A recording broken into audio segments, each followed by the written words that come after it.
members are only for people who may be acting against the government. Nothing about this has anything to do with who a service member votes for or doesn't vote for. Spokesperson John Kirby saying the new military rules are about taking part in or encouraging extremist acts on or offline. Andy Field, ABC News, Washington. Former President Trump has sued New York Attorney General Letitia James, claiming her ongoing civil investigation into his business violates his constitutional rights.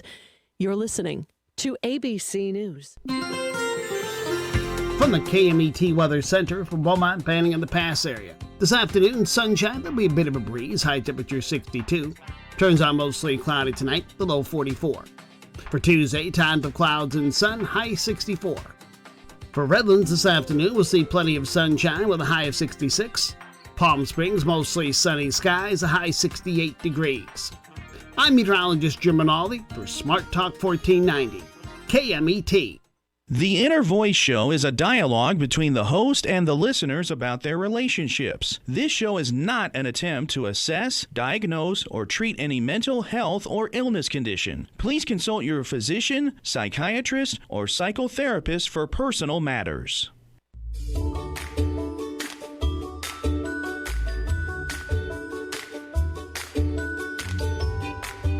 Inner Voice.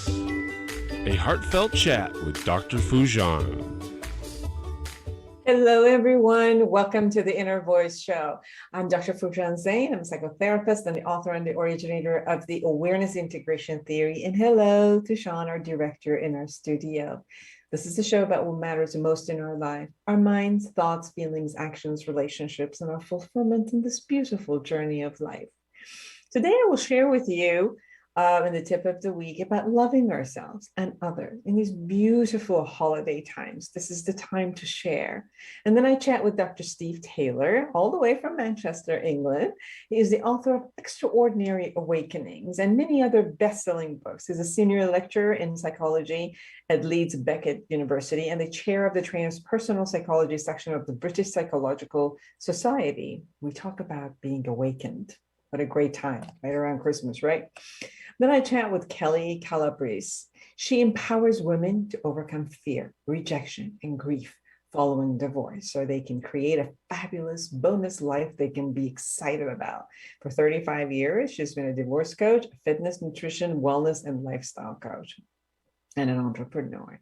She's the author of 3 best-selling books, and today we'll be talking about her latest, Success Habits of Super Achievers.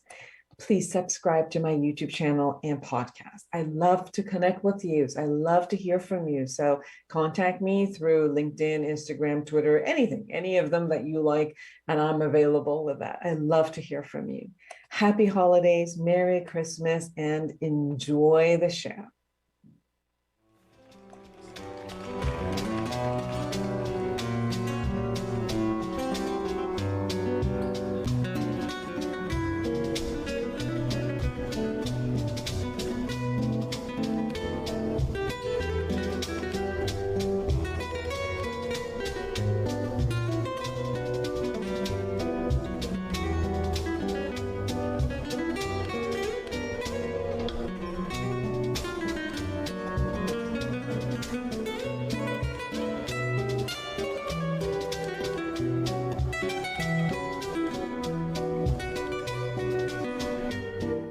Here's the tip of the day. It's the week before we're going to have our holiday, Christmas holiday. A lot of people are shopping, and more than anything, it just means that we have people in our minds and in our life that are important to us, and we want to let them know that we care for them. So we go around and look for something that we want them to have, or we know they want to have, and we show our love to them in that way. I think this is a beautiful season, beautiful time of our life. It gives us the opportunity to actually do that, get together, be with each other, remember the value that each one of us have in each other's life, holding gratitude for what we have, what we can create together, and what we could come up together, having the gratitude of the ability for the people who can bring their family together and go visit their family, and even the ones that we don't have it with our own family, at least we have it with the chosen families. Maybe our friends, maybe people who are in our community. It's the time that allows us to share with each other how much we mean to each other. There's also one person that we shouldn't forget in the middle, and that's us, you. You shouldn't forget that you are also loved, that you are cared for. And it's time to listen to your thought process about yourself and see if you are being loving and caring for yourself. Listen to the way you speak with yourself. Is love present? Is caring present? Would you say the same things to someone you really love out there? Maybe to your mate or to your family member or to your child or even your pet. Do you speak the same way to yourself? Do you care to give yourself good food, to take care of your body? One of the things that has been more apparent to me is how much we might neglect our bodies and how much that the only vehicle we have in experiencing this beautiful life is our body. So look at your body, feel it, go every part of your body, be with it, say thank you, share with yourself the gratitude you have for every part of your body for working well and allowing you to experience the world. And even the areas of your body that might not be working well or they're ill, just hold the gratitude and love and allow the love to begin healing you in a beautiful way. Look at your body and just say, look at yourself in the mirror and just say, I love you. I love you, body and every part of you, for working with me and for me all these years. Sharing your love with yourself and others is healing. It brings life back into your eyes, it brings light into your eyes, and brings love not only in your heart, but through your eyes and through your words, and shares it with the people around you. I promise you, you're going to feel better. You're going to feel lighter when you experience the love from inside, and not that it's waiting to come from outside. It's beautiful when it's also reciprocated from outside to you. And I'm positive that somebody around your life and many people in your life love you, whether they tell you all the time or not, whether they even say it even once. But if they're around you, they cherish you. And know it that they do. But I think that more than anything, the love of self is important, because if you don't have that, no matter how many people love you from out there, you're not going to believe it. You're not going to remember that you are love and that you deserve to be that. So let's have this holiday a celebration of you loving yourself, loving your body, loving your heart, and expressing all of who you are with people who are around you. And share your love with them, although you might share it with gifts, but also share it with everything that you need to say that you haven't said in a loving way. Imagine if this was the last holiday you've ever had to share anything with anyone. What's left for you to share in a loving way, to be complete with everyone around you, and more than anything, be complete with you, with everything that has been said so far, everything that has been experienced so far, and to create an amazing life as we go on to 2022. So this is the time for you to flourish, because you love, and the love is in your heart. And even if you don't feel it fully, close your eyes and go into your heart and allow it to shine. Just imagine a golden white light coming through your heart. Imagine the sun being in your heart and kind of shining all around you to everyone who's around you. Because not only you deserve to have that love, everyone who's around you deserves to have that love. So happy holidays and happy love days for you and everyone around you.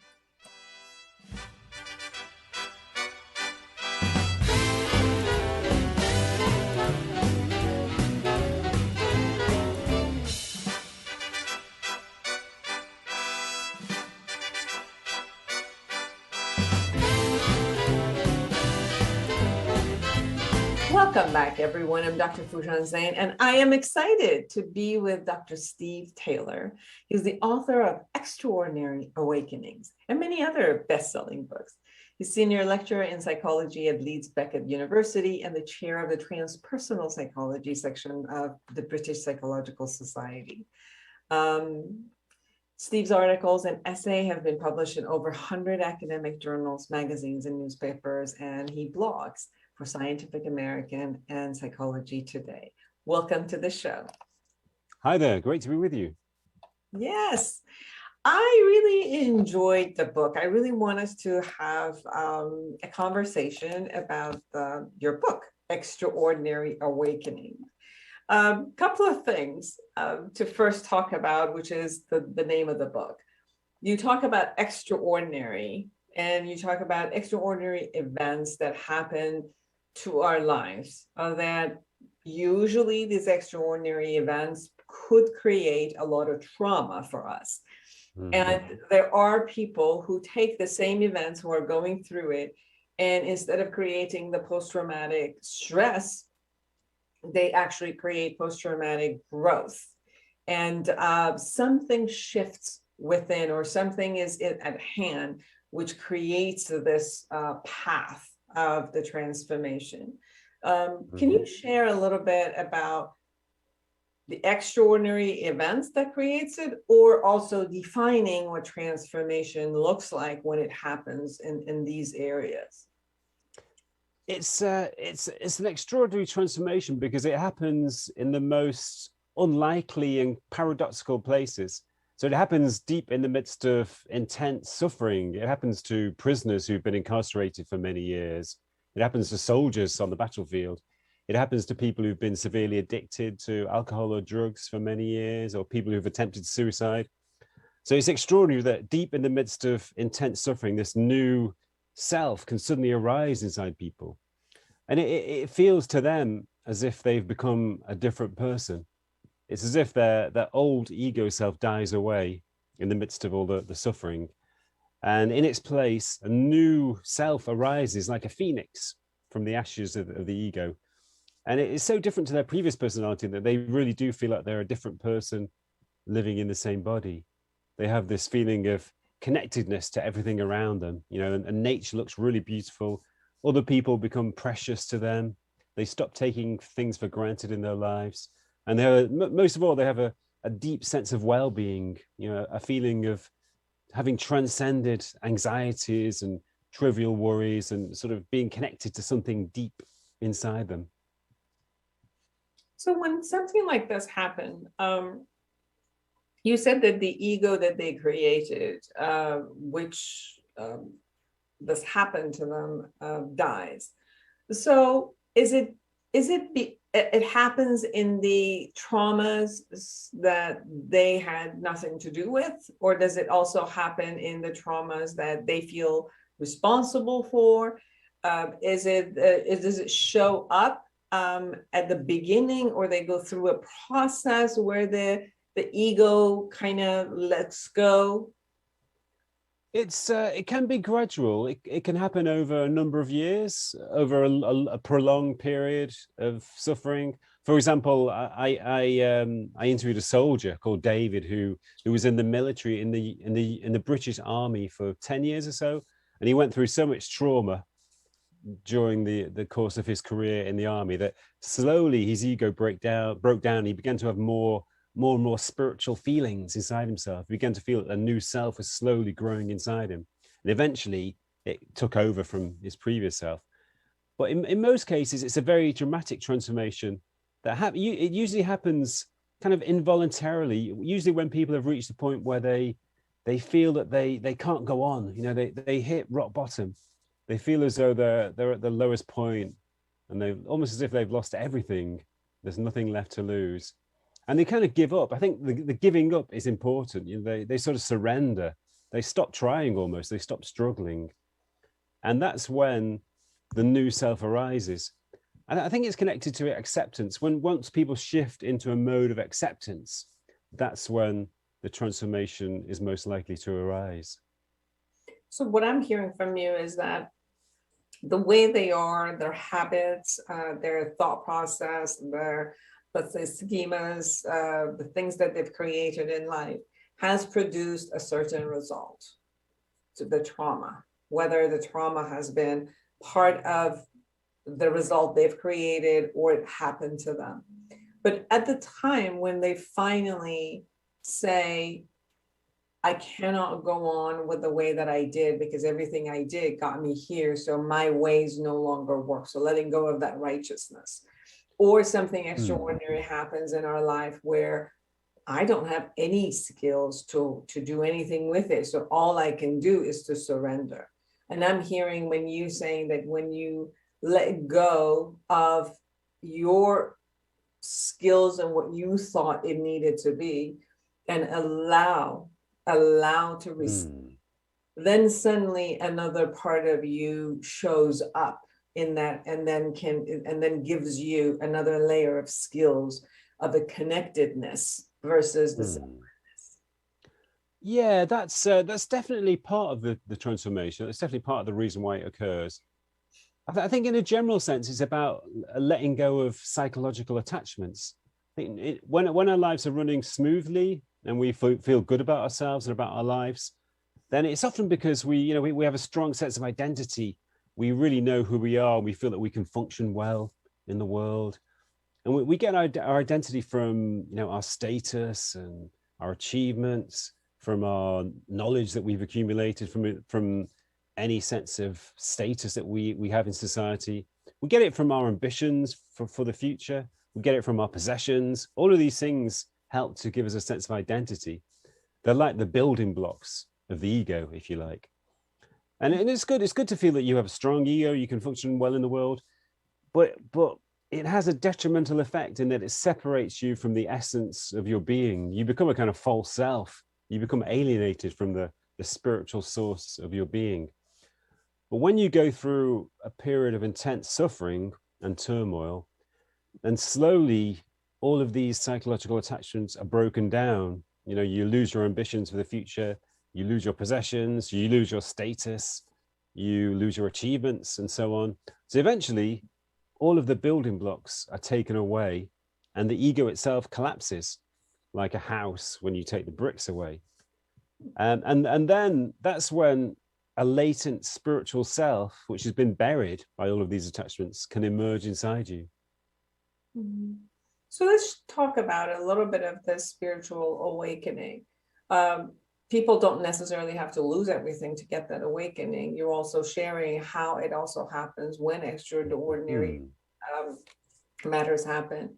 You share about spiritual awakening in 4 layers. One is the perceptual sense, awareness, going inwardly, connection, and conceptual sense. Can you share about each one of those awakenings? That's true. I mean, I'm not saying that spiritual awakening can only occur through suffering. It's just one way in which it occurs. It can occur gradually through spiritual practices or accidentally through following a certain way of life. But when it occurs, as you say, it occurs in those 4 areas. It's essentially an expansion and intensification of awareness.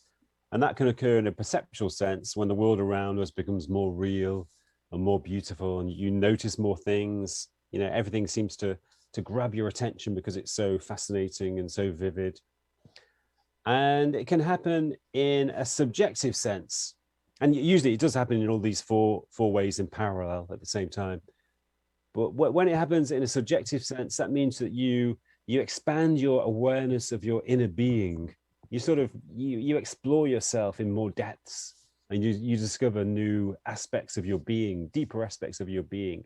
And that happens in meditation, for example. Meditation is all about exploring your inner being.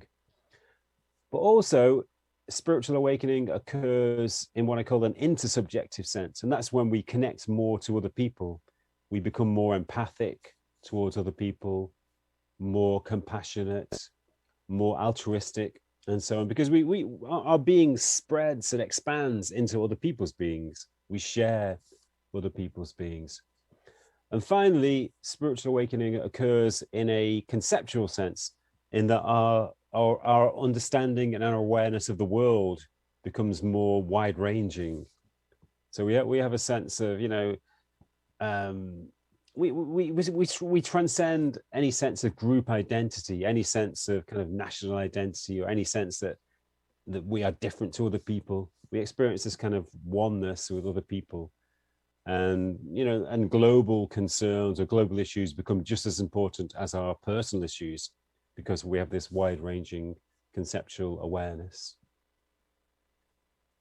To me, it also seems to be one of the most important factors in front of depression and anxiety, because I think we become very caught into our own world when we go into the essence of depression and anxiety, and we go into a fear, negativity, and the righteousness holds us in that sense. And the spiritual awakening, it just seems like it lifts those two pieces up, the depression, where we look at and get stuck in what shouldn't have been in the grief of the past or the fear of the future. And I'm sensing that with the spiritual awakening, what we do is go beyond it, above and beyond it, and connect at a different level to the world at large and have the compassion for ourselves and others.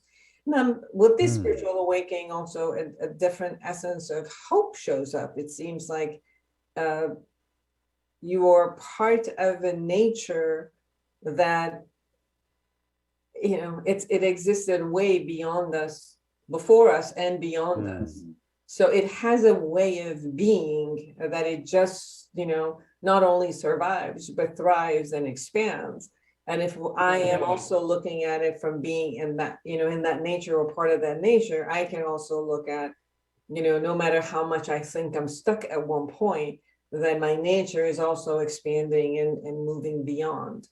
What are your thoughts about taking that, the conversation about spiritual awakening and transpersonal psychology into people's everyday world, and how do they kind of deal with it in that way? Well, I don't think you can separate spirituality from everyday life. And if you do separate it, then, you do feel frustrated and depressed. I have this concept which I talk about in the book called spiritual depression. And I think a lot of depression is spiritual in origin, in the sense that it comes from being alienated from your spiritual self. And I spoke to a number of people in the book who had spiritual awakenings when they were quite young. And because they didn't understand them, they suppressed them and tried to sort of carry on with their lives as normal. But eventually, the repression of their spiritual awakening produced a really strong sense of frustration and depression inside them.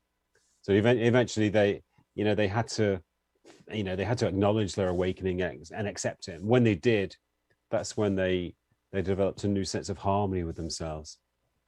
So, there are lots of everyday activities which can be spiritual and which are essentially spiritual. You don't have to just meditate to bring spirituality into your everyday life. You can walk in the countryside, you can have contact with nature, that's spiritual. You can swim in a lake or even in the swimming pool, that's spiritual. That can be a spiritual practice. You can go running, all of these things can be a spiritual practice, in the midst of everyday life. So define spiritual. If you could have it in every moment that you are, is it being in a zone? Is it being one? What is this spiritual concept that you're talking about? It's essentially connection. It means, just like you were talking before about depression, how depression is essentially being, well, not essentially, but one aspect of it is being self-immersed and self-absorbed. And that means being separate from the world around you and separate from other people. And that's one reason why it's such a terrible experience, because it involves such a high degree of separation. But in a spiritual state, then you transcend separation. You're no longer an isolated, disconnected being. You're part of your surroundings. You're part of nature. You're part of other people's beings. So, and it is the essential reality of human nature. We are essentially connected. We are not isolated, separate beings. So in a sense, spirituality is just really, acknowledging and experiencing our true nature. Mm-hmm. You also in your book talk about the difference between awakening experiences or becoming awakened. So if you can explore and define what awakening means from your perspective. Awakening can be temporary or it can be permanent. So awakening experiences, as I define them, are temporary. So you could call them spiritual experiences or maybe mystical experiences, but they sometimes last for a few seconds, maybe a few minutes, maybe a few hours, maybe a few days if you're really lucky. So it's a temporary shift into a more expansive and a more intense awareness in which we feel connected and we feel a sense of harmony. But it fades away after a while and we return to our previous normal state of consciousness. But when awakening, becomes a permanent state, then you never lose that. You don't necessarily experience it all the time, because sometimes you need to drive your car, you need to look after your kids and whatever you need to do in practical everyday life. So you don't always feel this, powerful sense of oneness, but it's always there in the background whenever you want to tune into it. So you shift into a permanently intense and expansive awareness of reality. And what kind of, let's say, discipline, rituals, practices can someone have in order, when they've had some experiences, to be able to set it so that they become awakened and it becomes a permanent space versus just a fleeting experience that showed up because you were somewhere? That was one of the things I wanted to explore in my book, because all of these people experience awakenings in the midst of intense suffering, but they go through a certain process. And I thought that we could understand the process and apply the principles of their awakening to our everyday experience, so that we don't actually need to go through suffering. We can just apply the principles and move towards awakening. But so one of the things is we talked earlier about psychological attachments. So it's very important as a spiritual practice to ensure that you are not too attached to external sources of happiness or well-being or identity. So, don't be attached to possessions. Don't be attached to your status or your achievements. Don't be attached to your appearance too much and so on. You don't need to derive your happiness from any of these external things, because, the true source of well-being is inside you. And the more you try to derive your happiness from external things, the less access you will have to this inner well-being. So that's one thing. And also, I mentioned the importance of contemplating our mortality, because a lot of the transformations in the book occurred as a result of an encounter with death, like soldiers on the battlefield, people who attempted suicide and so on, people who were diagnosed with cancer. So it's actually a very important and effective spiritual practice to contemplate death, not in a morbid sense, just to make you aware of the preciousness of life in this form, and the temporary and fragile nature of life in this form. Once you have a real awareness of that, then it has a powerful awakening effect. It certainly does, because you're actually letting go of the attachment to the main concept, which is life. Yeah, that's right. And then you can enjoy every minute when it shows up as a gift to you, every moment that you're awake. So it does, facing death, it does bring a lot of preciousness into every moment. And then it also shows that none of the things that you thought you worked for so long and were attached to, at one point, it's so meaningless, because, people will remember you for a week or so and then they're gone doing their own stuff. So it was like, all right, I That's right. so long and so hard to make sure that these are the pieces, and then Yeah, you try so hard to impress other people, and then they forget about you. I went to Colombia, and I had this amazing experience of my heart opening, where I was just in love with the world at every moment, every breath, everything was so beautiful. And it's more like coming back and attempting to keep creating and kind of like remembering on a cellular level, but also the kind of like a thought process to come in and constantly come back and sit in my heart instead of sitting in my brain, and constantly like just sitting in here and exploring and seeing how beautiful that connection is. And it's one of those things where you said, like, you have awakening experiences, but then life will take over immediately and shoot you right back into the ordinary life or extraordinary life that you've created for yourself.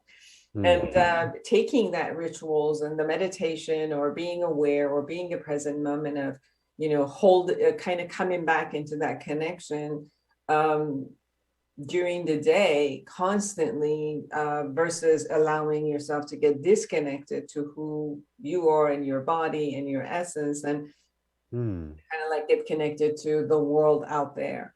But there's I think what I'm hearing is also trying to also practice this dance of getting engrossed with the world out there, and then coming back and connecting with me, and then going back. So it's almost like, how can I stay connected as I get engrossed with the world? So I think that's part of the practice also, right? So like staying connected, and that's where this state you're talking about, staying connected and with the world, versus let me connect, let me disconnect, let me connect to the outside, okay, now let's disconnect. But there is a state of having the two consistently be stable there, right? I think so. Yeah. I think inwardness is very important. I think we need to go inward to replenish ourselves, to refresh our being and our consciousness.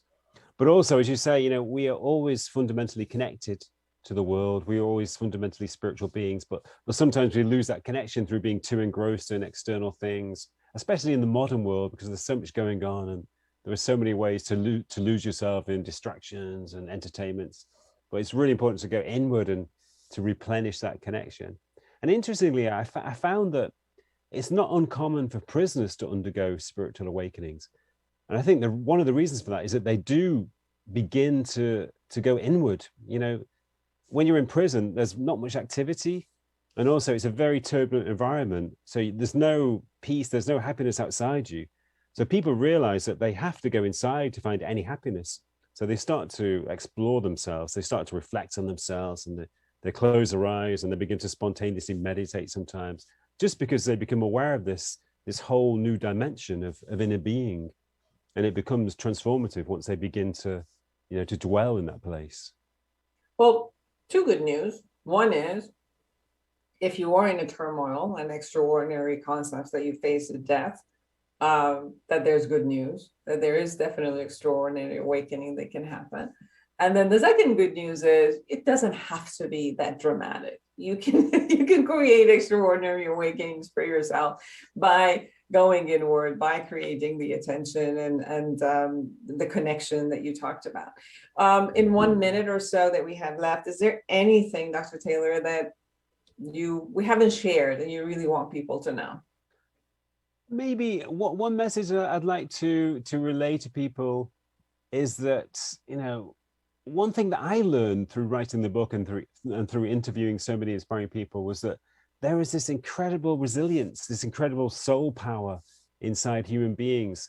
And when our lives are running smoothly and comfortably, we don't have access to this soul power. We don't realize it's there.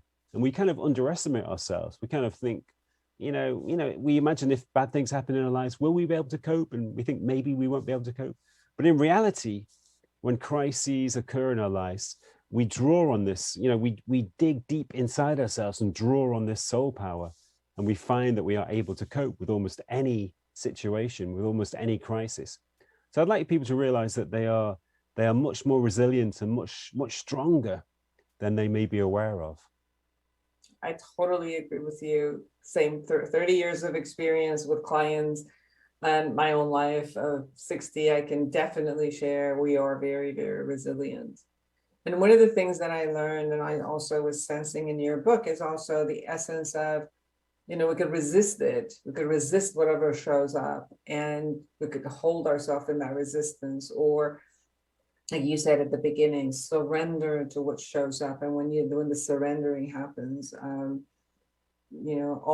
of our strengths and whatever we're connected to shows up at that moment. I remember the days which, when my mentors kept telling me surrender, and I'm like, no, I want it my way, and it has to happen my way. And if it doesn't happen my way, it's not going to work out. And life has other ideas. That's right. Yeah, sooner or later you have to accept reality. You can only resist it for so long. And to be honest, it was interesting because when I let go, the reality that showed up was much better than the one that I thought it had to be my way. But I had to be able to let go. So it's like, you do it easily, or life is going to show you that you got to do it anyway. That's right. Exactly. It was a pleasure talking to you. Thank you so much for spending time from Manchester, England, and all the hours that are different to be with us. Okay, you're welcome. I really enjoyed our conversation. Thank you. So everyone's Dr. Steve Taylor. Go get the book, Extraordinary Awakening, and you can get that anywhere that you get your books, or at stephenmtaylor.com. Don't go anywhere. We'll be right back. Thank you.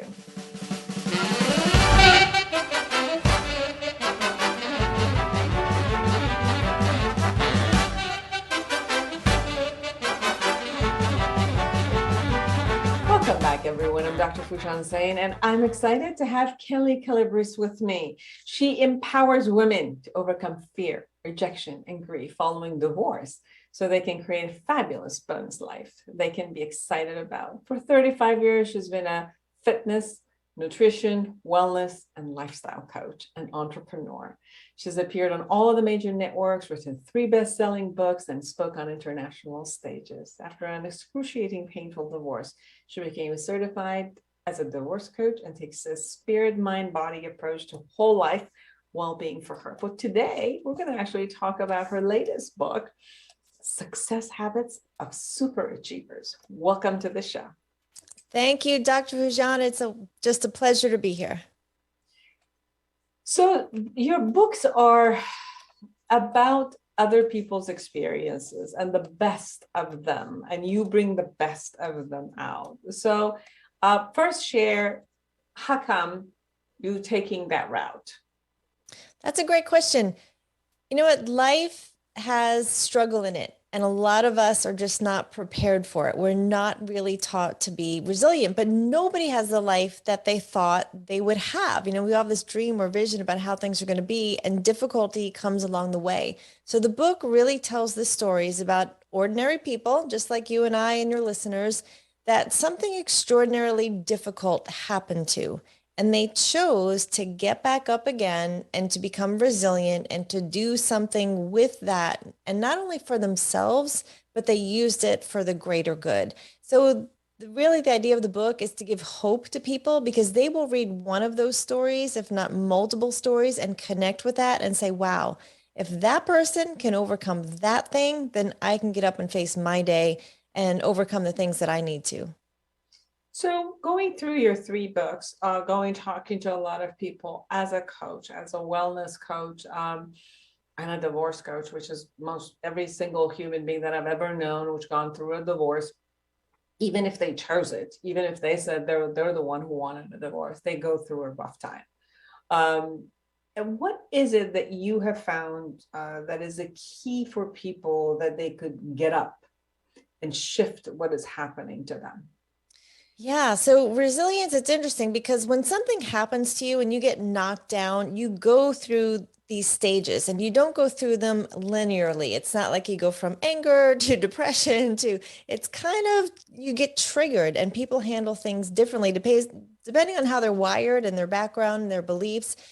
And so they get stuck and stopped in different places, like bitterness. That was a place where I was stuck because I did all the right things and this wasn't supposed to happen to me.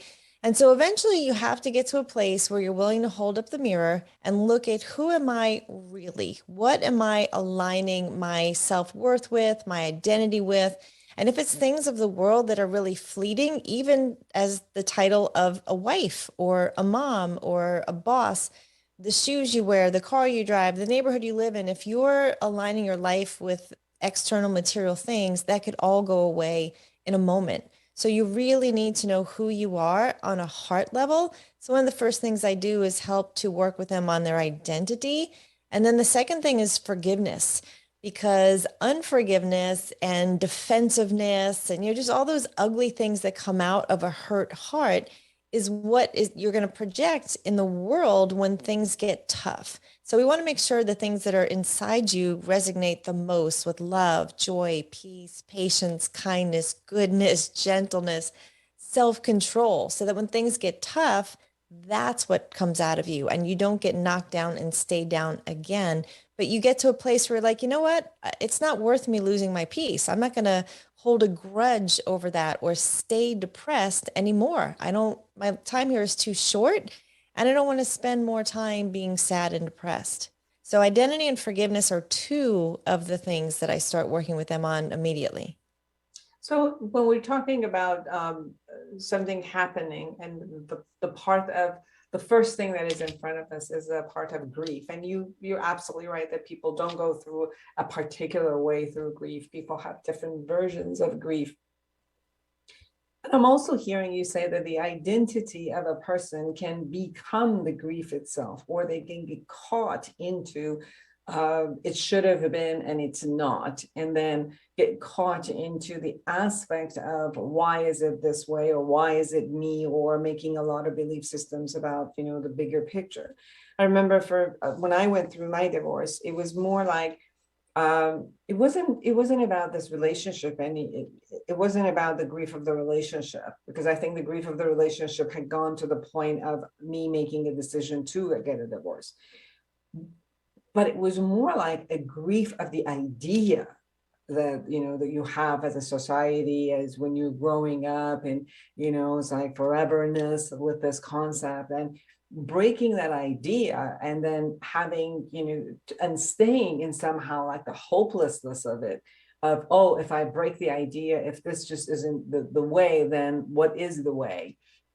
And I think that when the identity gets caught into our own beliefs, that's where we also get caught. And I'm hearing part of your work is shifting that identity, however it was with the set of the belief system that we created, and moving along to something to do belief systems that are workable for us and are new and open versus the closed circuits that we had that got us there, in a sense. Yes, that makes sense. It is normal to feel like a failure when you have gone through a divorce. So the person who asks to leave, they typically feel a lot of guilt for breaking up their family and even shame. The person who's left deals with severe rejection because the person they went to the altar with, left them, and you just never expect that to happen. Even if you can look back and say, yeah, we really weren't happy and it kind of was a slow fade and we were just limping along till death do us part. And there's so many different reasons that people get divorced. It doesn't have to be, infidelity. It could be a lot of other things, communication, money, but it's still a grief. It is a death of sorts where you're taking two souls and two lives and separating them that were brought together so intimately. So we all want to be unconditionally loved, and no one person can give us that deep unconditional love that we all desire. In fact, a group of people can't even give us all the love that we desire, to be loved for who we are. And that's what we're really seeking. That's why the self-love is so important, because we shouldn't be rejecting ourselves. We're so self-critical. And a good sign of someone who's self-critical is when they criticize other people, because again, what's inside them is what comes out of them. So it is important to hold up the mirror and really look at okay, it wasn't 100% him and 0% me. What is it in me that I need to fix now? And I certainly don't want to take into the next relationship. So for me, I was an enabler, big time. I became a control freak because he was pretty irresponsible and foolish. So I got in the other ditch and became so responsible and so controlling.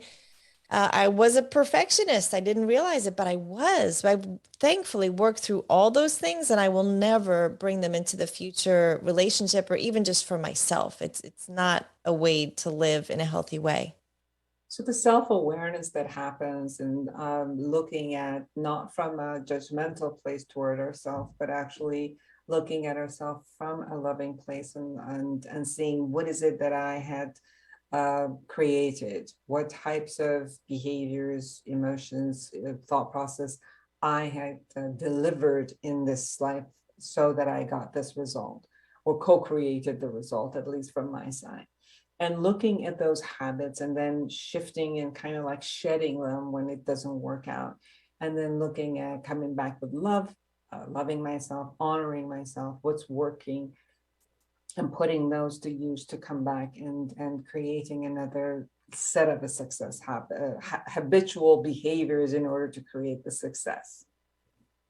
Yes. So that one of the things I work with my clients with, usually one of the first things is what I call a to don't list. So what is it that you need to stop doing? What are you willing to commit to that you know that you're doing now that if you stopped it, things would start to get better. You'd start to take those baby steps towards improvement. And a lot of times they're kindergarten things. You shouldn't be drinking a bottle of wine every night. So are you willing to drink half a bottle? Or you shouldn't be staying up all night binging on Netflix and sleeping till 2 o'clock. I mean, start somewhere. Like, let's stop the things that put you in that place of just spiraling downhill to the lowest level of the world is happening to me. There's nothing I can do.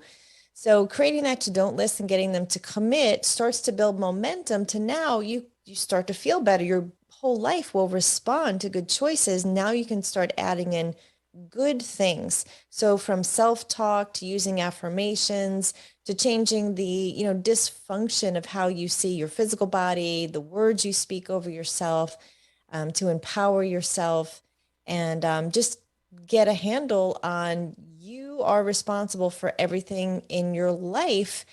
At this moment, it's based on the thoughts, the decisions, the beliefs, the actions that you've had. So let's get present, let's breathe, and then let's start to create a future you can get excited about.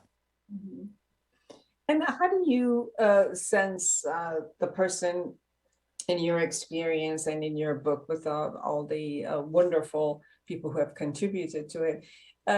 There's a space where someone shifts from, let's say, their grief. There's a space where, they got caught into wow, and the kind of like a break, and then a shift to what you're talking about.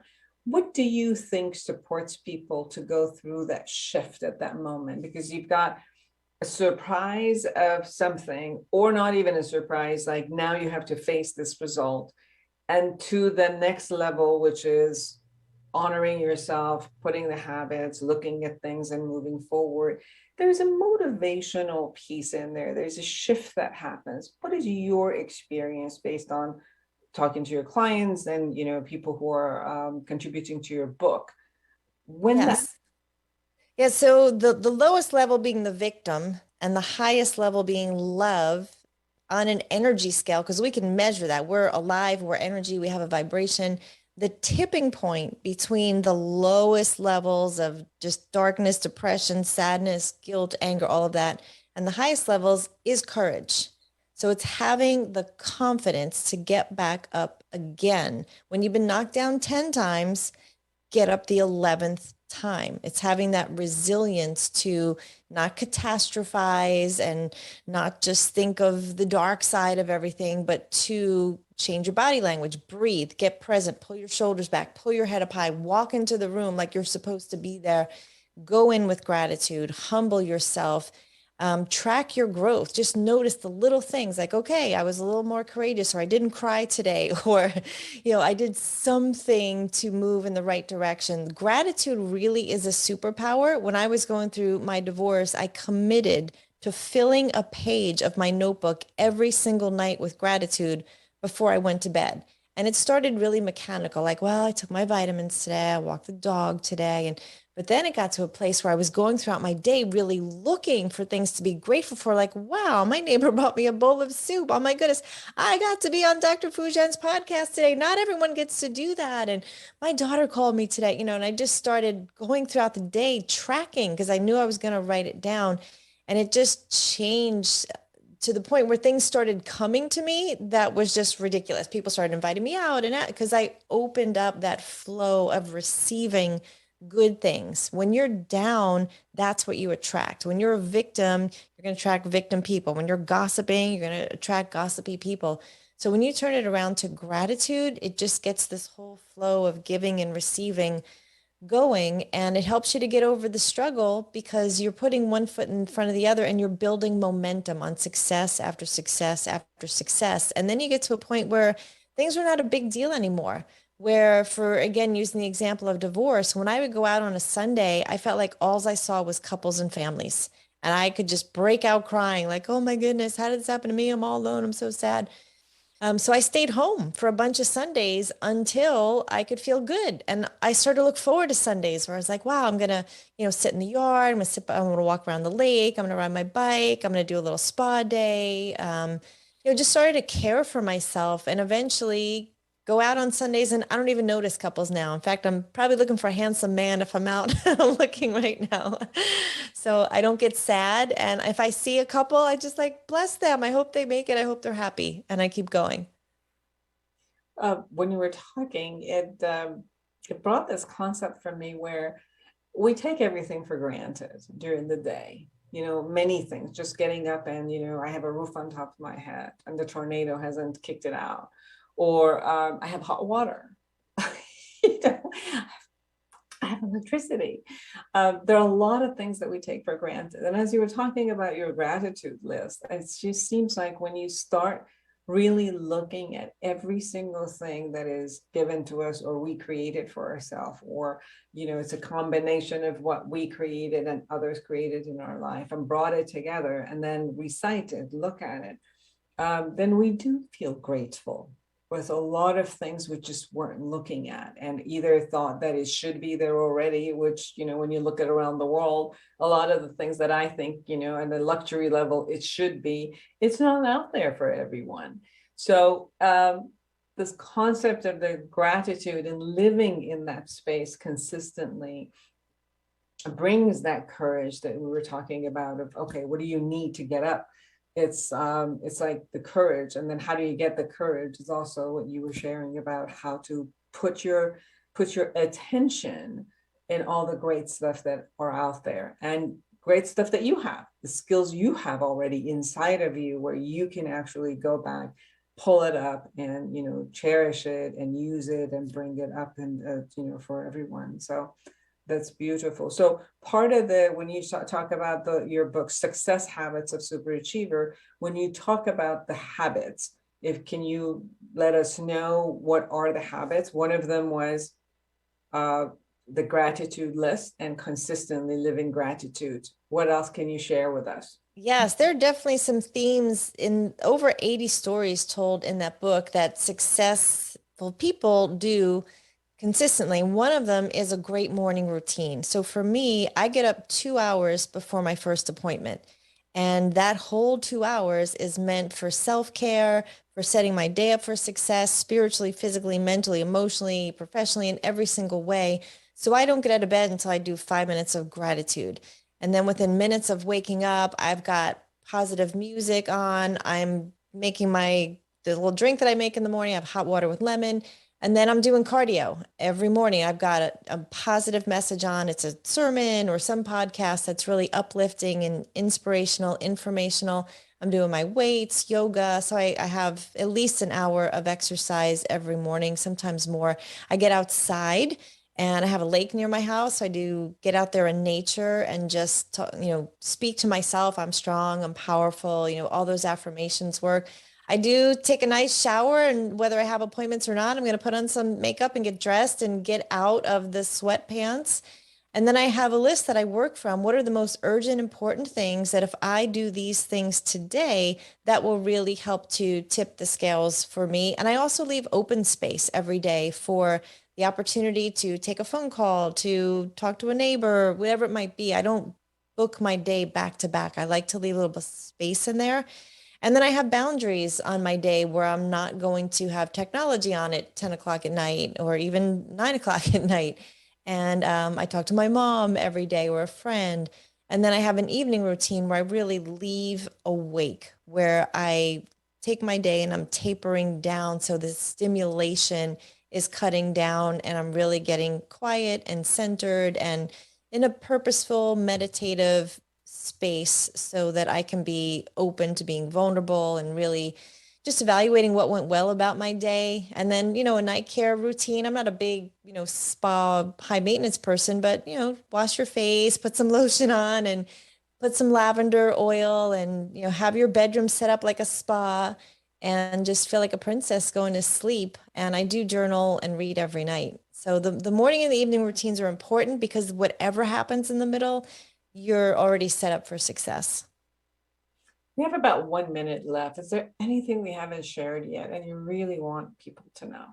Well, there's so much, but I would say the barometer that I use to live my life with, and I hope that everyone would, is to let love win. So that's always the lens that I'm looking through, where any decision that I make, I want the highest possible good, the most excellence in every situation. And what's in us does come out of us. So if people would lead with love, then there would be more peace and joy and happiness in the world. Beautiful. One of the things I took on also is like telling my body, I love you. I have never done that before. And this past couple of weeks, it's been like, I keep looking at it. You know how like infants look at their own hands and go like, Yes. It's been interesting. It's been like, I'm connecting to you and actually like realizing that how important you are, which is a whole new space for me, at least to be. And I really like it. So I really encourage other people to also give that love to themselves vocally, like stating it, looking at their body and vocally saying it to themselves. I think it creates a whole different way of connection with your body. Yes. Beautiful. Thank you so much, Kelli, for taking the time and being on the show. Oh, it's my pleasure. I'm happy to be here. Thank you so much for bringing this show to the world. It's great content. Kelli Calabrese for everyone, Success Habits of Super Achievers. You can get that book anywhere, or you can go to her website, kellicalabrese.com. And then you can see it. It's at the bottom of, it's the link is there to see. But for all of you who are listening to us, kellicalabrese.com. Anything last words? Yes, they could actually get a free copy of the ebook at the website that you gave, Kelli at kellicalabrese.com. And if they want to email me, I would love to hear from your listeners and viewers. It's Kelli at kellicalabrese.com. I respond to every single email. If there's something they heard today that inspired them or some challenge they're having, I would love to hear from them and I will get back to them. Beautiful. Everyone out there, create an amazing life for yourself and everyone around you. And until next week, bye-bye. The Inner Voice Show is a dialogue between the host and the listeners about their relationships. This show is not an attempt to assess, diagnose, or treat any mental health or illness condition. Please consult your physician, psychiatrist, or psychotherapist for personal matters. KMET, Banning. Every 4 COVID cases in this country. That's 70%